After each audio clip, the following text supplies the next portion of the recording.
اعوذ باللہ من الشیطان الرجیم بسم اللہ الرحمن الرحیم۔ سورہ بنی اسرائیل کی 2 آیتیں پڑھ رہا ہوں۔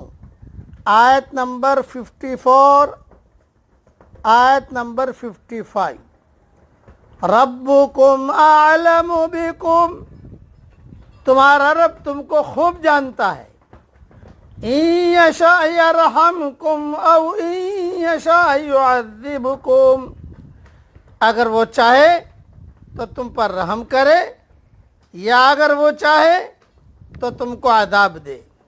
وما ارسلناک علیہم وکیلا، اور ہم نے تم کو ان کا ذمہ دار بنا کر نہیں بھیجا۔ وَرَبُّكَ أَعْلَمُ بِمَنْ فِي السَّمَاوَاتِ وَالْأَرْضِ، اور تمہارا رب خوب جانتا ہے ان کو جو آسمانوں اور زمین میں ہیں۔ وَلَقَدْ فَضَّلْنَا بَعْضَ النَّبِيِّينَ عَلَى بَعْضٍ وَلَقَدْ فَضَّلْنَا بَعْضَ النَّبِيِّينَ عَلَى بَعْضٍ وَآتَيْنَا دَاوُودَ زَبُورًا، ہم نے بعض نبیوں کو بعض پر فضیلت دی ہے اور ہم نے داؤد کو زبور دی ہے۔ اس کی تشریح بہت اہم ہے، بہت دھیان سے سنیے۔ ایک شخص سچے دین کی دعوت دے اور دوسرا شخص اس کو نہ مانے تو داعی کے اندر جھنجھلاہٹ پیدا ہو جاتی ہے کہ یہ شخص کیسا ہے کہ کھلی ہوئی صداقت کو ماننے کے لیے تیار نہیں۔ کبھی بات اور آگے بڑھتی ہے اور وہ اعلان کر بیٹھتا ہے کہ یہ شخص جہنمی ہے۔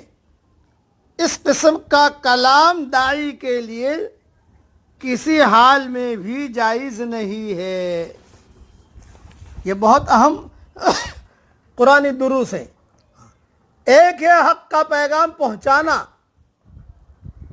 اور ایک ہے پیغام کے رد عمل کے مطابق ہر ایک کو اس کا بدلہ دینا۔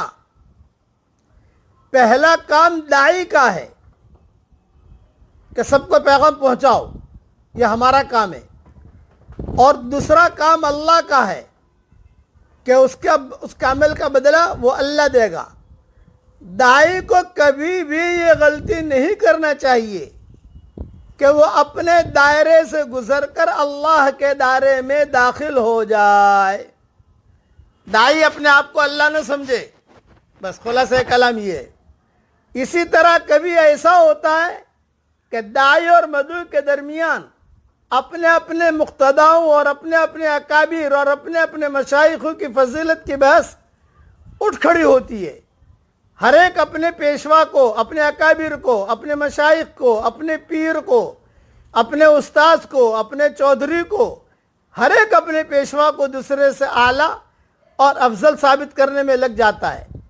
اس کا نتیجہ یہ ہوتا ہے کہ جو بحث اصول کے دائرے میں رہنی چاہیے وہ شخصیت کے دائرے میں چلی جاتی ہے اور تعصبات کو جگا کر قبول حق کی راہ میں مزید رکاوٹ کھڑی کرنے کا سبب بنتی ہے۔ اس سلسلے میں کہا گیا ہے کہ یہ اللہ کا معاملہ ہے کہ وہ کس کو کیا درجہ دیتا ہے۔ تم کو چاہیے کہ اس قسم کی بحث سے اعراض کرتے ہوئے اصل پیغام کو پہنچانے میں لگے رہو۔ خلاصہ کلام یہ، ہمارا کام آواز کا لگانا ہے اور اللہ کا کام آواز کا پہنچانا ہے۔ ہدایت ہمارے ہاتھ میں نہیں ہے۔ کسی کو کوئی بات کہی اس نے نہ مانی تو آدمی کبھی کبھار غصے میں آ کر کہتا ہے جہاں جہنمی ہے یہ آدمی، نہیں، کچھ پتہ نہیں کب اللہ اس کے لیے ہدایت کا فیصلہ کر دے، یہ نہیں کہہ سکتے ہم۔ دوسرا اپنے اپنے اکابر، اپنے اپنے مقتدا، اپنے اپنے پیشوا کہ بڑائی میں، ان کی عزتوں میں، ان کی جو تعریفوں میں، یہ نہیں، ہر ایک کا اللہ کے یہاں ایک مقام ہے۔ کس کا اللہ کے یہاں کیا مقام ہے وہ صرف اللہ ہی جانتا ہے۔